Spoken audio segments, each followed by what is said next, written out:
Assalamualaikum dan salam sejahtera bersama saya Siti Nurdiati Zaidi dalam Berita Dunia RTM.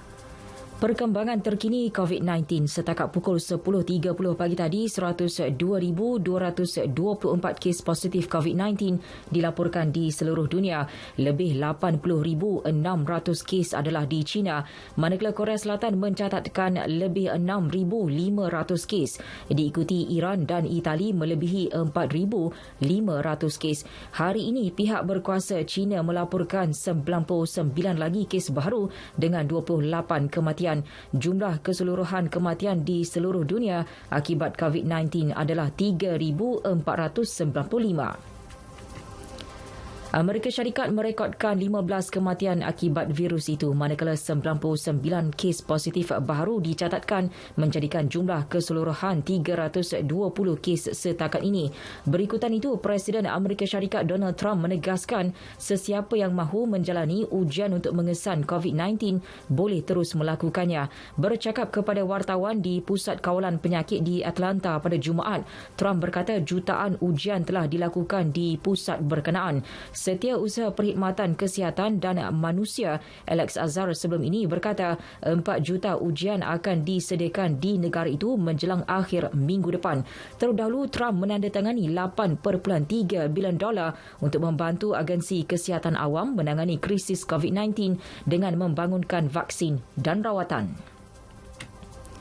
Dalam pada itu, 21 kru termasuk 2 penumpang kapal mewah yang berlabuh di San Francisco didapati positif virus tersebut. Susulan itu, timbalan Presiden Amerika Syarikat Mike Pence mencadangkan untuk membawa kapal Grand Princess itu ke pelabuhan berkecuali bagi menjalani ujian dan rawatan lanjut terhadap semua penumpang dan kru kapal. Terdahulu, 2 penumpang yang disahkan positif virus itu meninggal dunia.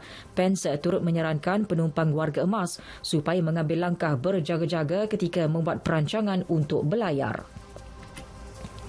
Pasukan Palang Merah Itali kini ditempatkan di barisan hadapan bagi mengekang penularan COVID-19 di negara itu. Di Rom, lebih 500 panggilan diterima dalam tempoh sehari berikutan kebimbangan penduduk terhadap simptom yang berkemungkinan dijangkiti virus berkenaan. Pasukan itu beroperasi 24 jam bagi kes melibatkan COVID-19 dengan doktor pakar penyakit berjangkit termasuk juru cakap berbahasa Cina turut disediakan. Kenderaan khas juga disediakan bagi kes-kes kecemasan.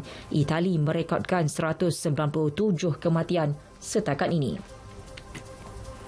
Di Perancis pula, 9 kematian direkodkan. Menurut Ketua Pengarah Kesihatan Jerome Salomo, 190 kes baru disahkan COVID-19 menjadikan jumlah keseluruhan 613. 39 daripadanya kritikal. Sementara itu, Perdana Menteri Edouard Philippe mengadakan mesyuarat tergempar berhubung virus berkenaan.